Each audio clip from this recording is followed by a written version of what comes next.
Agora sim, pessoal. Agora passamos aqui pelos problemas técnicos. Estou aqui com a professora Luciana. Vou cumprimentá-la novamente. Luciana, tudo bem com você?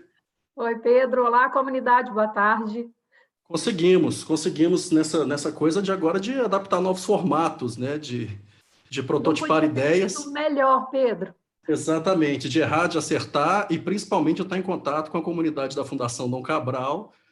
Num momento difícil, num momento de crise, num momento que exige cooperação, que exige solidariedade, a gente está aqui trabalhando de home office para cuidar da gente e para cuidar de todas as outras pessoas, não é isso, Luciano?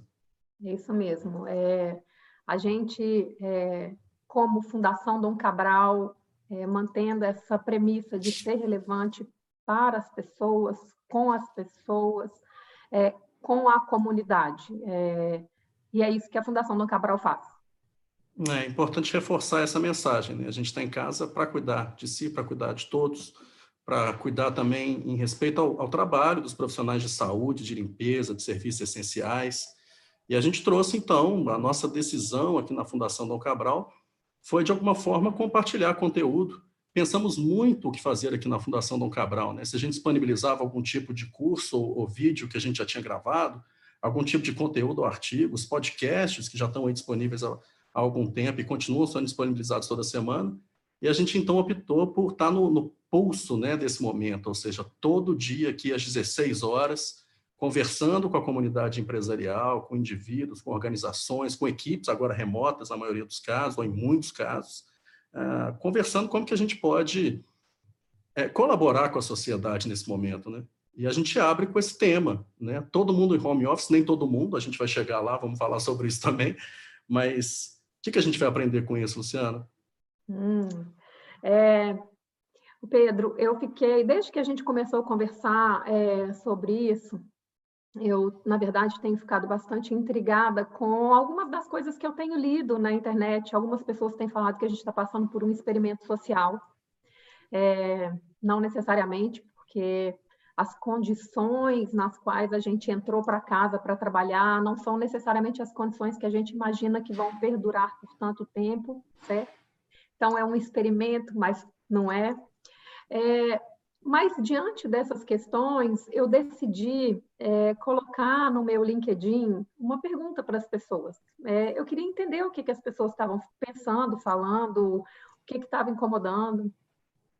E aí, na semana passada, quinta ou sexta-feira, então por muito poucos dias, eu deixei uma pergunta, me fala sobre home office, o que você tem para dizer? E aí, algumas pessoas, eu agradeço as pessoas que responderam, alguns ex-alunos muito queridos, hoje profissionais de organizações grandes, organizações médias, empreendedores multinacionais, empresas nacionais, de diversos tipos, colegas da academia. Algumas pessoas contribuíram e me ajudaram a pensar. E aí, deu para perceber que esse tempo que a gente está em casa trabalhando ajuda a gente a pensar nos diversos paradoxos que hoje marcam a gestão das organizações. Eu não estou falando de gestão de pessoas, eu estou falando de gestão das organizações como um todo. Paradoxos esses que fazem com que os gestores não necessariamente tenham que escolher entre uma coisa e outra, mas como é que eu consigo conciliar essas coisas. E aí, diante das contribuições das pessoas nesses últimos dias, eu pensei em alguns paradoxos. Eu me deparei com alguns paradoxos. E esses paradoxos não são meus, não, tá, Pedro? A gente tem ajuda de gigantes que já falaram bastante sobre isso e a gente tem que aprender com essas pessoas também. Então, o primeiro paradoxo, que talvez seja o mais óbvio de todos, o mais evidente, o mais claro, é que o home office ele traz, de fato, mais flexibilidade. As pessoas se veem trabalhando na hora que querem, da forma que querem, distribuindo e alocando as tarefas com bastante autonomia. Mas, por outro lado, essa flexibilidade requer muita estrutura. Estrutura por parte das organizações, veja aí a gente, que está super acostumado, a Fundação Dom Cabral usa bastante ferramentas para trabalho remoto, a gente usa muito, mas agora mesmo a gente foi começar às 16, estávamos aqui e deu um glitch. Isso é uma estrutura, um tipo de estrutura que vem da tecnologia. Mas essa é a de menos, tem a estrutura da própria organização, de ajudar as pessoas a irem para casa e conseguirem trabalhar em casa com os recursos necessários. E nós também, como colaboradores, de tentar encontrar a nossa estrutura dentro da nossa casa para dedicar ao trabalho, para as tarefas. E isso apareceu bastante no depoimento das pessoas. A gente pode conversar mais sobre isso ao longo, mas esse é um paradoxo claro que vem com o home office. Tudo bem? Tudo bem.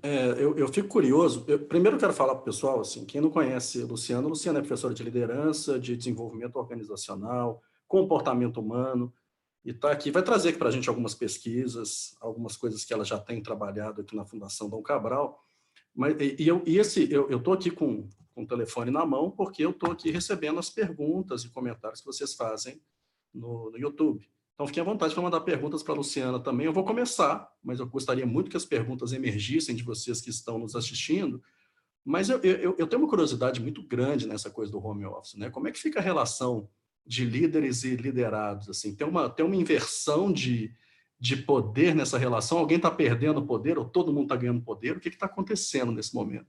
Legal, Pedro. Boa, porque você me dá o gancho para um outro paradoxo, né? Porque é a coisa do mais controle, menos controle.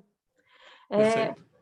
Não necessariamente, eu acho que eu nem falaria tanto sobre poder, mas eu diria sobre controle. Controle de recurso, controle sobre o trabalho, sobre a forma como o trabalho está sendo realizado, controle sobre o conteúdo do trabalho, e, de fato, a gente observa essa alteração. É claro que trabalho em casa, home office, teletrabalho, é uma coisa que já existe há muito tempo. Na verdade, existem informações de que ocorre desde a década de 70, mas a gente está falando de um boom do home office agora. E aí é curioso observar que até semana passada, um número grande de empresas não utilizava home office. E dentre as razões pelas quais algumas empresas não queriam usar home office é exatamente essa perda de controle. Mas como é que eu vou saber se meu funcionário, se meu colaborador está fazendo o que precisa ser feito? E isso, de alguma forma, é algo que é novo, é difícil para muitas organizações, muitos gestores. Não que seja um desafio só para o gestor ou para a empresa, certo, Pedro? Quem está ficando em casa também tem esse desafio, porque eu tenho agora muito controle sobre o meu tempo, como eu realizo o meu trabalho, mas como é que as pessoas vão perceber o meu chefe que vai me promover lá na frente? Como é que ele vai perceber que eu estou realmente engajado, trabalhando, fazendo a minha parte, se ele não está me vendo? Ele não me vê. Eu trabalhei hoje o dia inteiro, fiquei aqui no computador o dia inteiro, mas ele não viu, ele não tem essa percepção. Então, esse também é um paradoxo interessante, e que, na minha opinião, não tem tanto quanto de poder, mas tem de mecanismos de controle. E é uma coisa muito bacana a gente perceber que agora, pelas circunstâncias, a gente vai ter que aprender a lidar com ceder um pouco de controle, absorver um pouco desse controle e ver como é que as pessoas vão se ajustar depois. Isso é muito interessante, antes de você partir para o próximo paradoxo, mas o que eu tenho observado, tanto na Fundação Dom Cabral como empresas clientes da Fundação Dom Cabral, é que muito se falava, né, sobre metodologias ágeis, como ser mais ágil, etc., e o controle passa por aí, né? E as organizações estão aprendendo rapidamente em função dessa necessidade, afinal, não tem como ser de outro jeito hoje, né? Então, as pessoas, muitos estão se acostumando, entendendo que momento é esse, mas muitas empresas estão acelerando como nunca as discussões e os trabalhos e projetos que antes não existiam, em 2, 3 dias passam a existir, empresas que não foram sequer capacitadas em metodologias ágeis e tiveram que se tornar ágeis, né, na marra. É por aí mesmo? É por aí mesmo. Eu acho que assim, uma pessoa que poderia, inclusive, contribuir bastante nessa discussão seria o nosso colega, o Heitor Coutinho, né? Uhum. Que enfatiza tanto para a gente que a metodologia ágil é de adaptação, né? a capacidade de adaptação que as pessoas e as organizações têm diante das mudanças no ambiente. E incrível como, em função do contexto maior, do contexto macro, rapidamente as empresas se mobilizaram. Uma coisa legal é que alguma parte dessa mobilização não necessariamente partiu do time de executivos, né, Pedro? Tem coisa que está partindo de pessoas que querem, de alguma forma, contribuir, fazer a coisa acontecer, continuar andando, porque isso é importante e a gente vai sair dessa. Então, iniciativas que vêm do time de executivos, de gestores de alto escalão, mas também de muita gente que quer compartilhar. E aí, sobre isso, a gente tem o professor Raico falando sobre intraempreendedorismo. Não vou nem falar muito para não cometer. Não, e todo mundo vai estar aqui com a gente, né? né? Raico, Heitor Coutinho, muitos outros professores e professoras da Fundação Dom Cabral, esses assuntos vão dialogar, né? Então, quem assistir hoje vai entender a relação disso com inovação no outro dia, vai entender a relação disso com políticas públicas. A gente vai estar aqui, o que eu asseguro para vocês é de segunda a sexta, nesse período de quarentena, a gente está aqui todo dia. Às 4, né? Quarentena às 4. Às 4. Para ficar na memória. Isso, mas por favor, continue. Não, mas é um pouco isso. Essa capacidade de adaptação, essa resposta que vem por parte das organizações, ela pode ser explicada pela vocação das empresas, pela ideia de propósito que elas têm, de como é que elas querem contribuir para a sociedade, como é o caso da Fundação do Cabral, mas também tem a ver com iniciativas da própria empresa, por parte do time de executivos, mas como que os próprios funcionários têm tentado se mobilizar para fazer a coisa acontecer. E um cutucando o outro, o que é muito legal, né? E sem querer atrapalhar o nosso diálogo, mas porque o professor fala muito mesmo, meu terceiro paradoxo. Vamos lá. Que é isso, assim, o home office, ele tem muito de trabalho individual, né? Nem de trabalho individual, minto, não é trabalho individual, é de individualidade, Perfeito. de respeito à individualidade. Vou te desafiar aí, Pedro. Onde você está hoje? Eu estou aqui na casa, na residência. Na residência. Não posso estar no campus da Fundação Dom Cabral. Ótimo. Você podia estar no campus da Fundação na Bernardo Guimarães, Belo Horizonte? Perfeito. Você podia estar em Aloysio Faria? Isso. Você podia estar aqui comigo em São Paulo, certo? Poderia. E, então, o home office permite muito dessa individualidade. Onde é que você quer trabalhar? Pode ser num espaço de coworking, pode ser em vários lugares. A hora que você vai fazer é muito do seu indivíduo. É claro que algumas tarefas podem ser de demanda da organização e aí você não tem como escolher que horas você vai fazer. Mas, ao mesmo tempo, e aí está o paradoxo, a gente está falando de trabalho em equipe cada vez mais. Porque sozinhos a gente não faz absolutamente nada. Sabe essa história que a gente ouvia de self-made man? Aquela pessoa que se fez e tal. A gente tem essas pessoas, elas existem, mas elas são cada vez menos só elas, né? E se a gente observar o histórico dessas pessoas, elas estão sempre com alguém. E isso é cada vez mais importante hoje, em que tem muita informação, tem muito a ser feito, o impacto precisa ser, de fato, percebido para que você seja relevante e consiga contribuir. E você não vai conseguir fazer sozinho. Então, você valoriza a individualidade quando você vai para casa, no home office. As pessoas podem ter essa expressão de individualidade, mas para, de fato, as coisas acontecerem, a gente tem que trabalhar junto. E esse é, talvez, dos paradoxos mais bacana. Porque sobre flexibilidade e estrutura, puxa, quantas pessoas na área de estratégia já falam sobre isso? Controle, mais controle, menos controle, a gente consegue trabalhar sobre isso. Mas como é que a gente lida com individualidade e trabalho coletivo, colaboração, ao mesmo tempo? Esse é um experimento que não é nas melhores condições, como eu falei, mas eu acho que a gente vai aprender bastante sobre isso. A gente tem aprendido bastante. Eu mesmo fico surpreso muitos colegas, o quanto eu fiquei mais próximo essa semana, né? Hum, Reunião de todo mundo foi nesse formato, né? hum. Ferramentas de videoconferência, e não teve um dia que não apareceu uma criança correndo, abraçando o pai, a mãe, né? Sentindo falta, né? Desse contato e dando um tchauzinho para a câmera, conhecendo os colegas de trabalho do pai, da mãe, enfim, de quem quer que seja. Isso tem sido muito interessante, como esse é um paradoxo muito, muito interessante, assim, como a distância tem nos aproximado muitas vezes, né? E como a distância tem permitido com que a gente trabalhe com pessoas que a gente muitas vezes encontrava no corredor e não sentia nenhuma possibilidade ou nenhuma aproximação para trabalhar. E as equipes estão virando equipes multidisciplinares, na marra, à Não, força. Marcos. Eu tenho aqui uma pergunta. Posso partir para uma pergunta ou você quer concluir Antes da sua essa sua pergunta, deixa fala? eu Por só fazer um favor. comentário.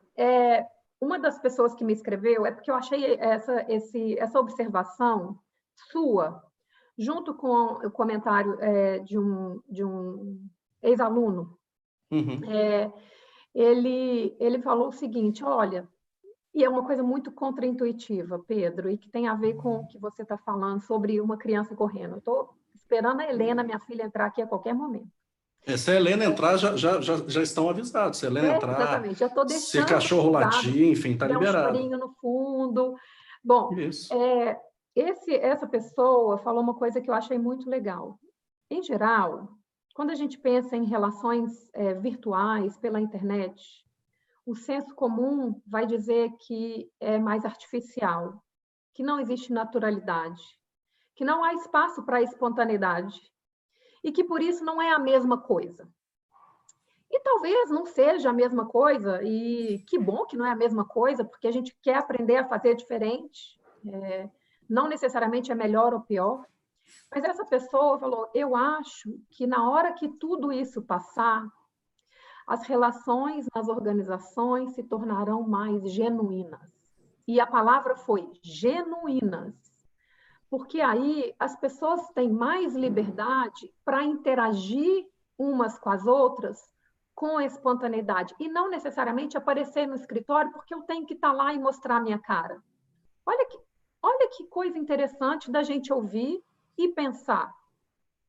Então, essa artificialidade que a gente até então tem associado às relações virtuais pode simplesmente deixar de existir, porque a gente está, de fato, aprendendo a se relacionar por meio dessa tecnologia, de novas ferramentas. E quantas pessoas, sexta-feira, brindaram umas com as outras pela internet? Ah, não é a mesma coisa. Vamos esperar, vamos observar, vamos ver como será quando isso passar. Mas a gente está experimentando, né? É uma forma de estar presente também, né? É, Quando tudo voltar, quem sabe a gente não vai continuar tendo os dois formatos, né? Em educação, a gente já falou do blended, né? Do virtual e do real. bem Quem isso. sabe a gente vai ter festas que misturam o real com o virtual. Tem uma É. pergunta aqui da Maria Vitória, de Faria. Boa tarde. Como os líderes podem manter as pessoas engajadas em tempo de trabalho remoto? Boa pergunta. Maria Vitória, não é isso? Bom, Maria Vitória Faria. isso. Obrigada, Maria Vitória. Pergunta cuja resposta vale muitos testes de coronavírus, não é mais milhões de dólares, testes de coronavírus. Tem uma coisa muito importante que para a liderança que tem a ver com confiança, né? Muito do que são os mecanismos de coordenação entre líder e liderado são mecanismos de coordenação, às vezes previstos pela estrutura da organização, pelo job description, pela presença física e pela cultura organizacional. Quando a gente perde essas referências, em especial quando a relação do líder e do liderado deixa de acontecer exclusivamente neste contexto, e ela começa a acontecer num contexto de trabalho remoto, os mecanismos de coordenação, eles deverão ser substituídos por confiança. E confiança a gente não constrói agora. Então, líderes que, ao longo dos últimos tempos, desenvolveram relações de confiança com os seus liderados, não terão o menor problema nesse período. Líderes que, por alguma razão, e longe de nós julgar por que essa relação de confiança não foi construída, né? Porque isso é muito difícil de fazer, né? Isso não é trabalho que a gente faz numa sentada de computador, isso demanda tempo, é um processo, é desenvolvimento de pessoas. E quando a gente fala de pessoas, a gente está falando do líder e do liderado. Se por alguma razão esse líder não conseguiu, nos últimos tempos, desenvolver com seus liderados essa relação de confiança, ele não deve esperar engajamento dos seus colaboradores. Ele deve esperar espontaneidade para que as pessoas, e dê espaço para que as pessoas encontrem a melhor forma para trabalhar, dado o contexto macro e dado que elas estão em casa. Então, é um aprendizado para esse líder, Maria Vitória, esse líder, essa mulher líder também, ela vai se colocar nessa situação na qual eu preciso deixar essa pessoa se desenvolver para ela ver qual vai ser a melhor forma dela trazer esse trabalho para mim. E aí eu acho que o desafio é muito mais para o líder do que para o liderado. Eu vou aproveitar essa sua resposta. Tem uma pergunta que eu acho que você já respondeu uma parte dela, mas eu queria trazer para você a Paula Matos Marques Simões. E a cultura organizacional, como fica afetada nesse cenário de home office para todos? Por quanto Obrigada, tempo? Paula. Pergunta maravilhosa, sabe por quê? Nessas respostas que eu recebi do LinkedIn, este tema apareceu, ele brilhava. Cultura organizacional. Cultura organizacional, várias pessoas falando, estou adorando trabalhar em home office, sempre gostei, é muito bom. Eu nunca tinha trabalhado, comecei a trabalhar, estou achando muito legal, está me permitindo várias coisas, mas eu tenho uma pergunta, as pessoas nem comentavam, elas perguntavam. Mas o que vai acontecer com a cultura organizacional? E aí, uma coisa que a gente sabe, né, uma função da cultura organizacional é trazer para os indivíduos daquela organização um senso de identidade e um senso de que eu contribuo para algo maior. Porque muitas das coisas que a gente faz, se a gente olhar só aquilo que a gente faz, a gente vai perceber que é muito pouco, é muito pequeno. Mas se a gente está fazendo junto com várias pessoas e naquela organização que tem esse senso de que está contribuindo, fazendo algo maior, a gente vai lá e engaja. Então, a cultura organizacional tem um papel de engajamento que tem a ver com a pergunta da Maria Vitória, eu acho que foi esse o link que o Pedro fez, né? O que vai acontecer com a cultura organizacional? A cultura organizacional, ela precisa que as pessoas sejam capazes de compartilhar histórias, rituais, mecanismos de conversa, gestos, linguajar. Veja, tudo isso pode acontecer remotamente, né? É possível acontecer remotamente. Desculpa, é só porque... Imagina, por favor. Eu empolguei, porque isso realmente... Desculpa interrompê-la. Não, mas pode interromper, Pedro, já te falei, o professor fala demais. Mas apareceu muito, e as pessoas querem, de fato, saber. Mas o curioso é que a própria cultura organizacional, ela pode ser construída por meio de tecnologias. Ela não precisa ser necessariamente construída por causa das pessoas. Ela é construída pelas pessoas, para as pessoas, mas ela pode utilizar de vários artefatos, e esse é o linguajar, né? Vários artefatos, dentre eles o computador, ou o celular, ou uma folha de papel. Eu estou com toda a minha cola aqui, né, gente? Ó, Moleskine. A cultura organizacional vai aparecer nesses artefatos, mas é preciso intencionalidade por parte dos executivos. A cultura organizacional, ela só sedimenta se os executivos quiserem, e eles são o modelo. Mesmo que a gente esteja falando mais e mais em times virtuais, e a gente tem evidências recentes sobre isso, trabalho remoto, as pessoas que que são as lideranças principais nas organizações, elas continuam sendo a nossa referência do que é aquela cultura. Então, precisa de intenção e intencionalidade por parte dessas pessoas para fazer com que a cultura organizacional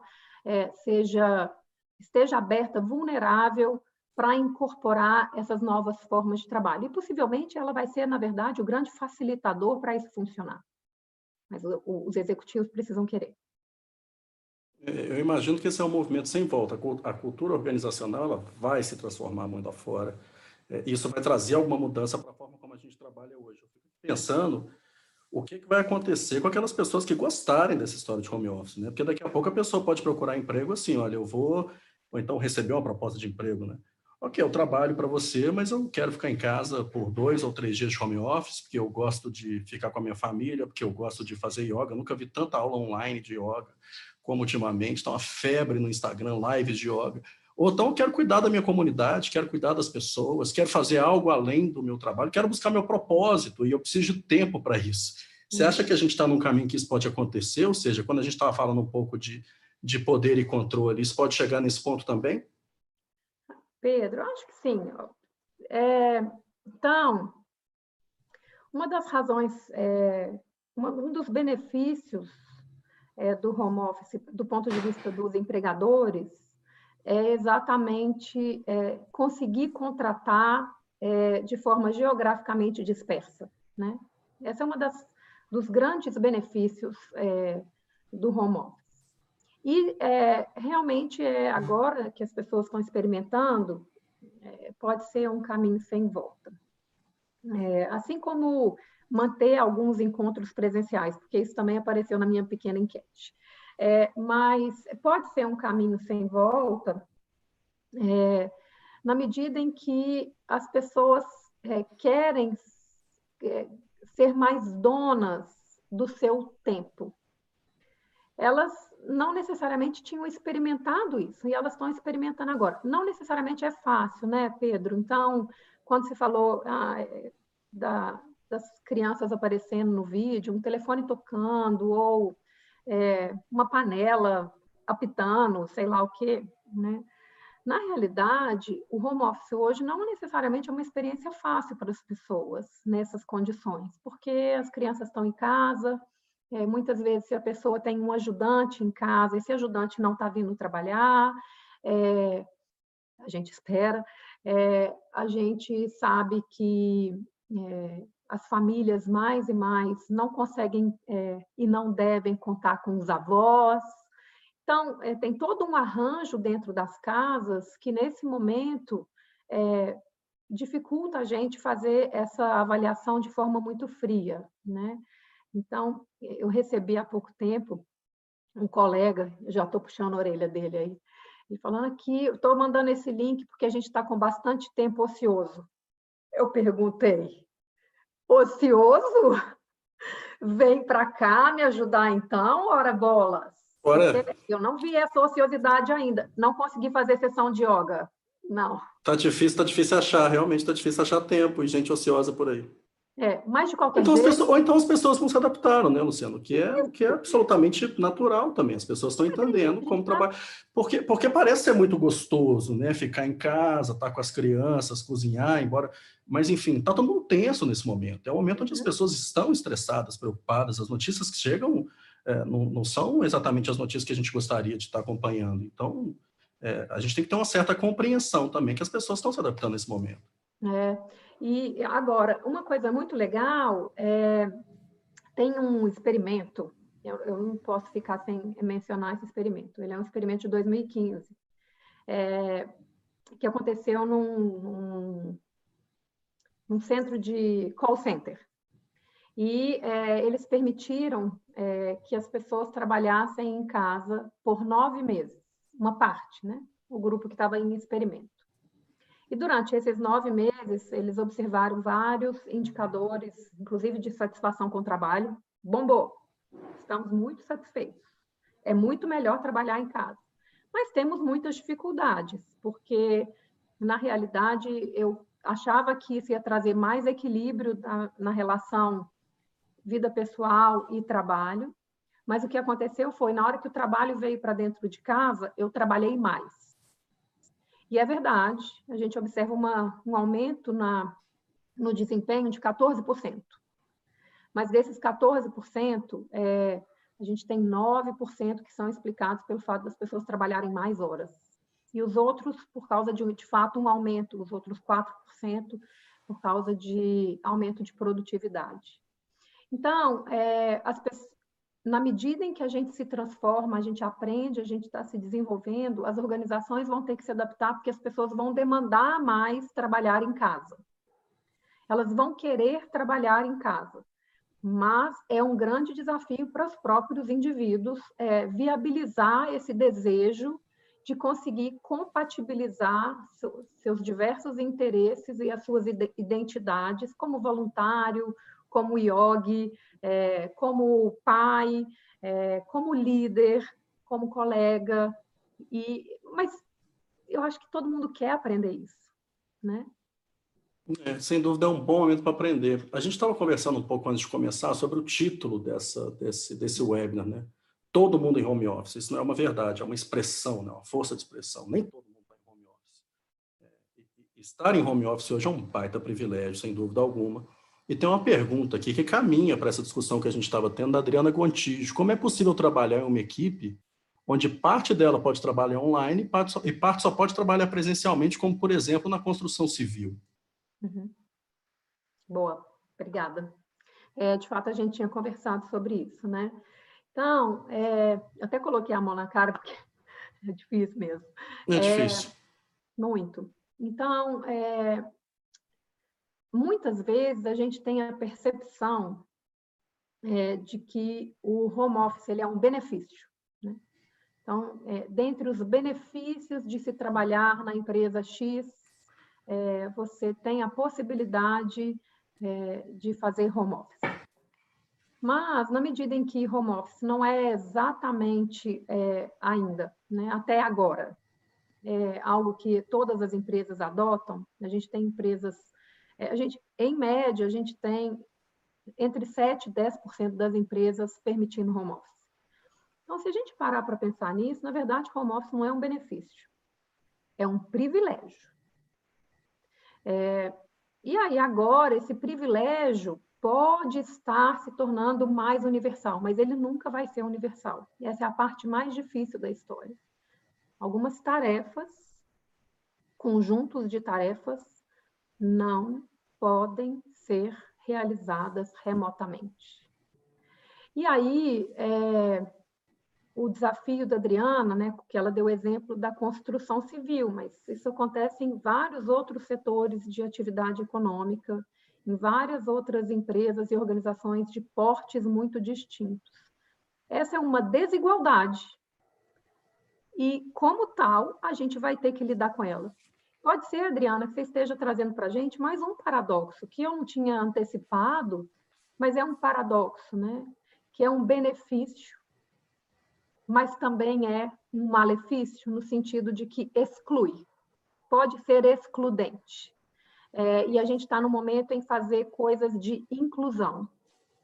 Então, cabe aí pensar nessa liderança e em como que as pessoas, os próprios colaboradores, conseguem fazer com que esse seja um ambiente inclusivo a despeito dessas desigualdades. É claro que a gente não vai ignorar as desigualdades, a gente vai tentar diminuir essa diferença. Mas a gente precisa encarar o fato de que essas desigualdades existem, que é uma coisa que as pessoas nem sempre querem fazer, né? A gente acha que, por exemplo, eu vou falar uma coisa muito polêmica, politicamente correto é importante, ele é algo de inclusão, mas o politicamente correto sem reflexão faz com que pareça que não haja diferença. E as diferenças existem. E se a gente não olhar as diferenças, a gente não vai conseguir conciliar essas diferenças. É verdade. Agora, mais especificamente, só porque para tentar ajudar a Adriana um pouquinho, né? Porque ela está com um problemão. Tem uma coisa importante que os times virtuais, mesmo que algumas pessoas não estejam trabalhando remotamente, né? Tem gente remoto e tem gente que não é remoto.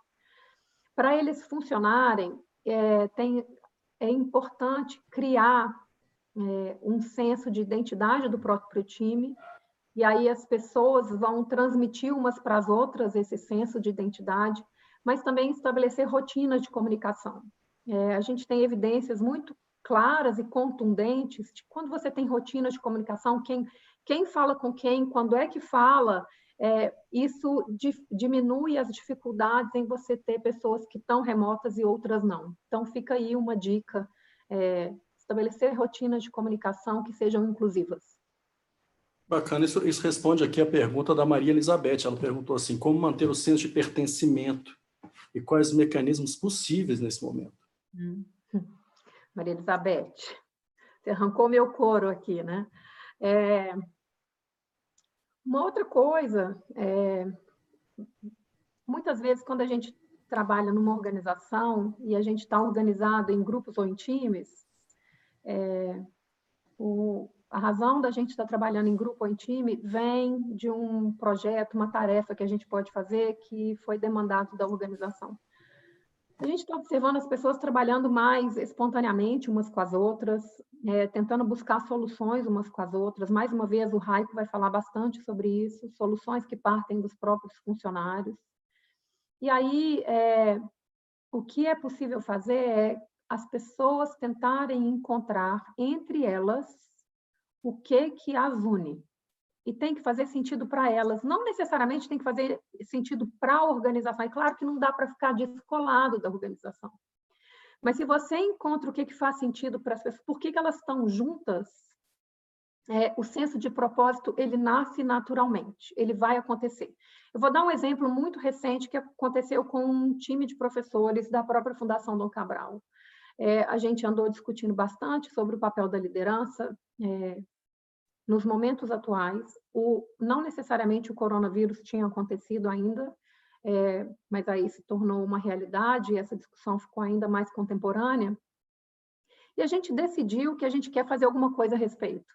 E a gente tem um propósito, e a gente sabe onde é que a gente quer chegar, a gente já tem uma estrutura de como que é o nosso trabalho.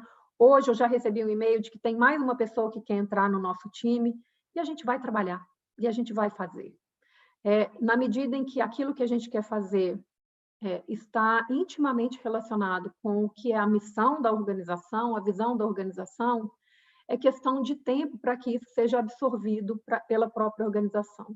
As pessoas precisam expressar a sua identidade para que seja capaz de criar uma identidade, um propósito de grupo. E aí a coisa realmente funciona. Mais uma vez, a gente volta para a história de confiança, né? E segurança psicológica, que é muito importante. Falando em segurança psicológica, qualidade, né, nesse novo ambiente de trabalho, eu tô vendo aqui muitas perguntas, muitas caminham para esse mesmo lado. Eu vou eleger uma aqui delas que representa várias outras perguntas, que é a da Daniela Moraes. Ela pergunta muito sobre esse limite entre o trabalho e a vida pessoal no formato home office, né? Quais os melhores parâmetros para a gestão não exagerar e tampouco o funcionário terminar com burnout. Assim, como é que a gente equilibra isso, né? Eu tenho observado assim na minha rotina, especialmente, a explosão dos grupos de WhatsApp, né? De videoconferência e talvez até um cansaço maior ao final do dia em ficar no trabalho remoto, no teletrabalho, nas videoconferências. Ajuda a turma, Luciana, como é que a gente pode equilibrar essa relação pessoal e home office? Desculpa.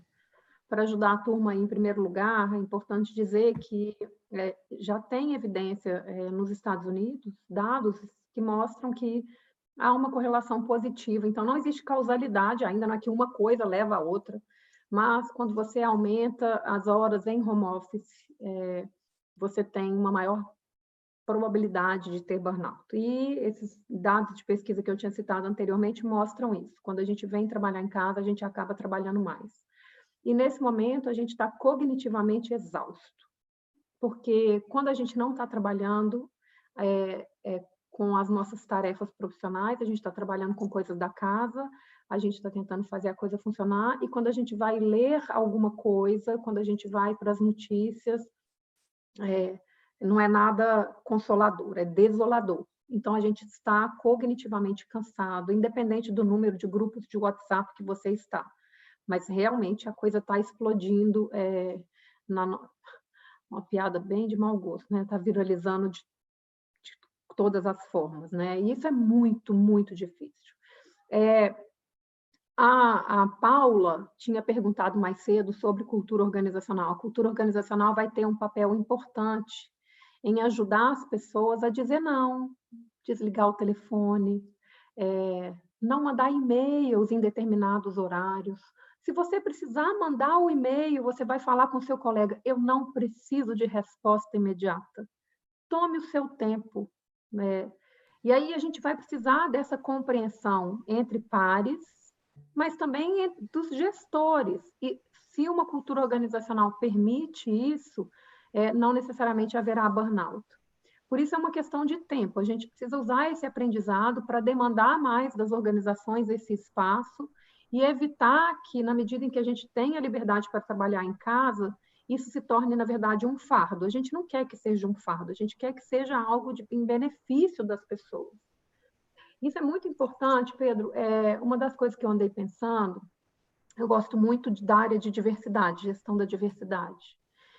E uma prática muito importante que ajuda na inserção e inclusão de mulheres dentro das organizações e o avanço na carreira das mulheres é a adoção de práticas que ajudam no equilíbrio da vida pessoal e da vida profissional. Isso é muito importante.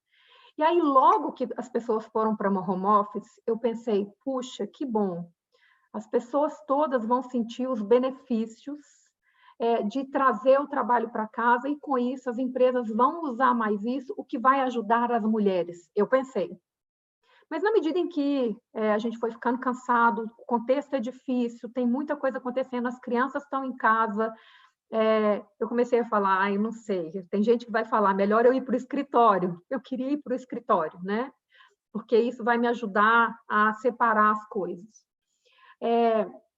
O mais legal seria que as empresas deixassem as pessoas escolherem, que elas possam escolher quando elas querem estar em casa, para aquelas pessoas que têm o privilégio, como a gente já conversou, que seja possível escolher melhor quando fazer. E tem uma pesquisa muito legal de 2015, depois que, se as pessoas quiserem, elas podem me mandar e-mail, o meu e-mail está no site da Fundação, eu posso mandar esses dados para as pessoas, mas em 2015 tem essa pesquisa muito legal que mostra que se você trabalha em casa até 3 dias na semana, em geral isso é bom, as pessoas percebem isso como bom.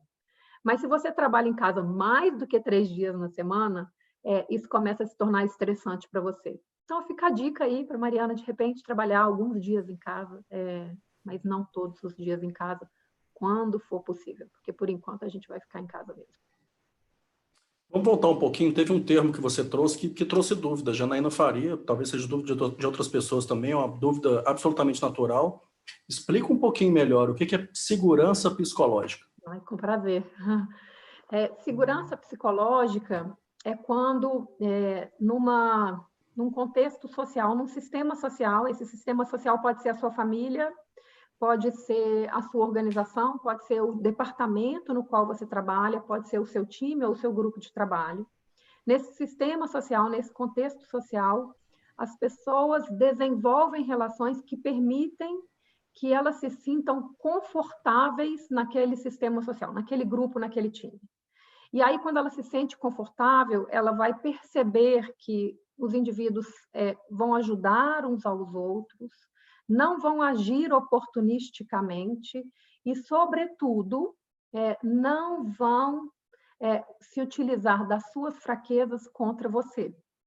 E aí, isso faz com que as pessoas possam expressar tanto aquilo que você tem de bom, como aquilo que você tem a desenvolver, sem necessariamente se sentir coibido, com medo de chacota, com medo de fazer carão, e isso faz com que as pessoas contribuam mais plenamente para as tarefas. Segurança psicológica é um fator crítico para que o desempenho de times virtuais cresça, Para times presenciais também, mas para times virtuais é ainda mais importante. E é possível estabelecer esse tipo de conexão entre as pessoas, mesmo quando a gente trabalha virtualmente. Será que Muito bem, resolveu? Será que ajuda? esse assunto da segurança psicológica, ele pode continuar, né? A gente está falando de uma camada da segurança psicológica. Eu acho muito bacana quando você fala sobre virtudes e oportunidades de melhoria ou vulnerabilidades, né? É um assunto que também que aparece muito nas questões sobre inovação, né? Quanto mais a empresa e a equipe respeita e é consciente sobre a segurança psicológica, mais inovador o ambiente, mais acolhedor, mais aberto a ideias, né? Tem tudo a ver com confiança no ambiente de trabalho também. A gente pode caminhar por esses conceitos aqui nos próximos dias também. Aliás, A Elisa, só fazendo um gancho, é verdade. claro, Possivelmente o Hugo vai falar sobre isso quinta-feira. vamos Deve perguntar para aparecer. o Hugo também. Eu estaria aqui por alguns dias, mas vocês vão conhecer outros tantos colegas aqui da Fundação Dom Cabral que vão conversar com nossos professores e professoras. A Elizabeth Silva pergunta o seguinte: o trabalho do RH torna-se mais estratégico diante de uma rotina predominantemente em home office? A Leni vai... A Leni, olha eu delegando, né? A A Leni vai Leni falar na sexta-feira, né? vai falar sobre isso na sexta-feira, e ela vai falar com muito mais propriedade do que eu. Leni, saudade de você. Sexta-feira eu vou estar de olho e ouvido. Não, mas uma coisa, porque a Leni vai falar o RH estratégico, ponto. Né? Perfeito. Ponto.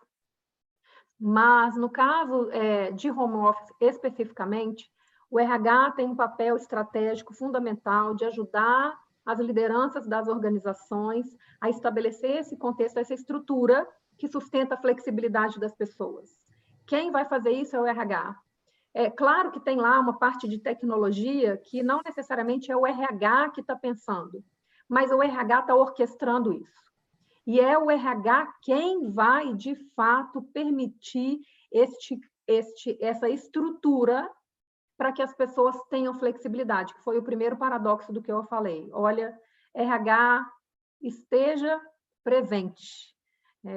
Sem vocês, essa estrutura não funciona. São vocês que vão ajudar os gestores a perceber que menos controle não é necessariamente piores avaliações de desempenho.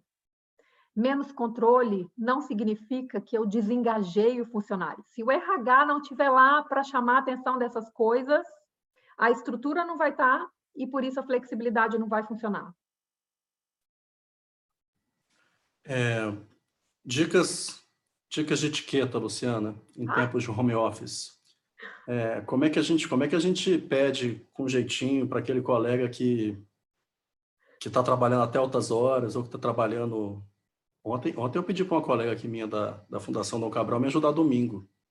Ela me ajudou, ainda bem, mas enfim, como é que a gente evita esses excessos, assim, para as duas partes, né? Tanto você falou sobre a questão de, poxa, posso responder depois, posso atender depois, mas tanto eu, que preciso de alguma coisa fora de horário, quanto o outro me pedindo, enfim, como é que fica essa relação? É possível a gente começar a aprender um pouco sobre isso também? A gente sabe que os tempos são diferentes, logo a gente não está exatamente num horário comercial, mas como é que a gente pode ser mais razoável nessa questão? Isso vale para mim, vale para todo mundo, eu acho, nesse momento, ou para grande parte das pessoas. Vale para todo mundo, vale para todo mundo que está em home office. Olha só, tem uma coisa interessante que é o seguinte: nesse momento, você, eu e algumas outras pessoas, o Walter, que ajudou a bolar tudo isso, a Cíntia, mais as pessoas que estão ouvindo, mandando perguntas, a gente está aqui junto, no tempo e no espaço. É um espaço diferente, é uma percepção de tempo diferente, mas a gente está, de fato, junto. Porém, e a gente está aqui espontaneamente. Ninguém mandou a gente estar aqui. A gente está aqui porque a gente quer estar aqui. Todos nós. E aí, não necessariamente para a gente estar aqui significa que a gente está em sincronia. A gente está agora em sincronia. Mas o que eu estava fazendo antes de vir para cá e o que eu vou fazer depois, você não sabe, ninguém sabe. É muito importante a gente entender que o trabalho remoto ele vai acontecer de forma assincrônica. Algumas pessoas têm horários diferentes, e isso é a beleza da história, essa individualidade. E aí, por isso, a gente vai ter que ser compreensivo. Não dá para a gente esperar das pessoas o mesmo timing que a gente deseja. Que bom exercício para a empatia, sabe? É hora, de fato, da gente perceber, olha, eu vou pedir, ou eu não vou pedir. Se eu pedir, eu tenho que pedir com muito cuidado, porque senão eu vou interferir na individualidade e eu não gostaria que fizessem isso comigo, né? E mais do que isso, não ter expectativas de que as pessoas vão fazer da forma como você gostaria e na hora que você gostaria.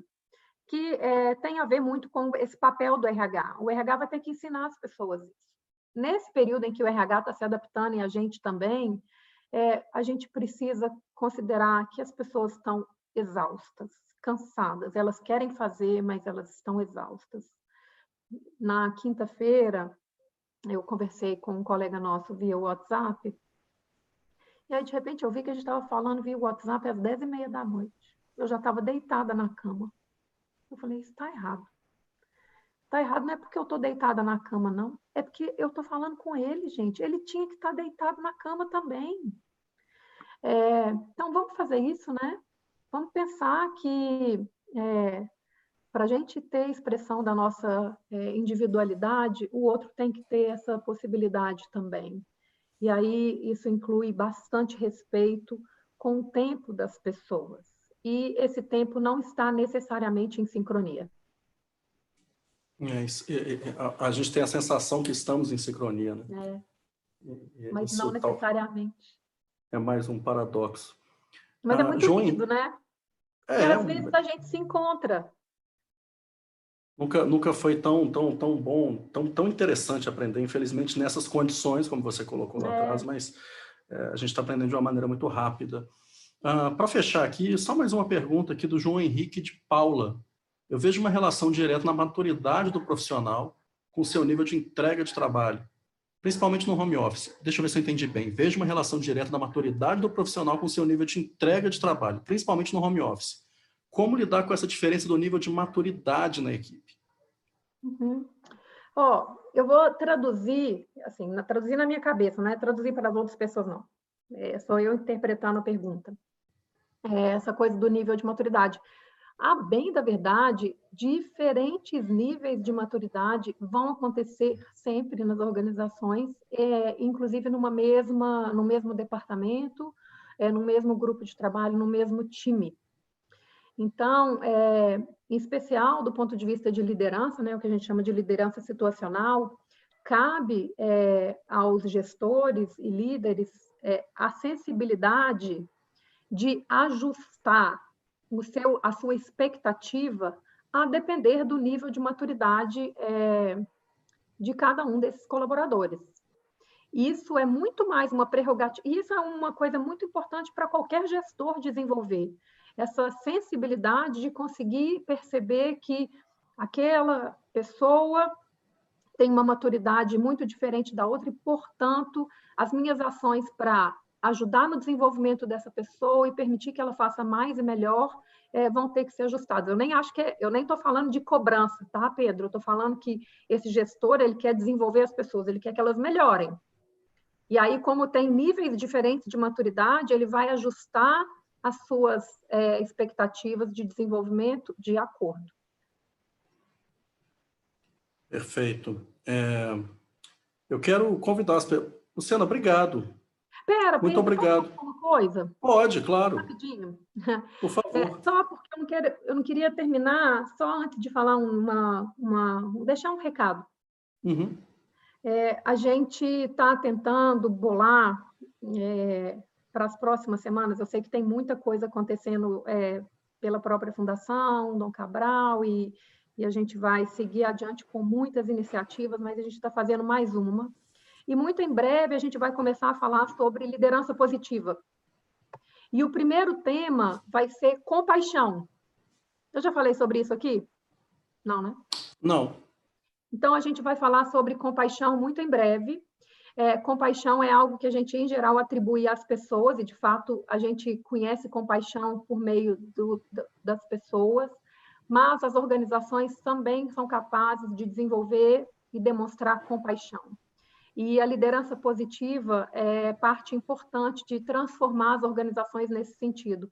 Então, para o pessoal aí que está ligado nas redes da Fundação Dom Cabral, fiquem atentos aos próprios webinars, mas também para a agenda de discussão que a gente vai fazer sobre liderança positiva, sendo o primeiro tema, compaixão.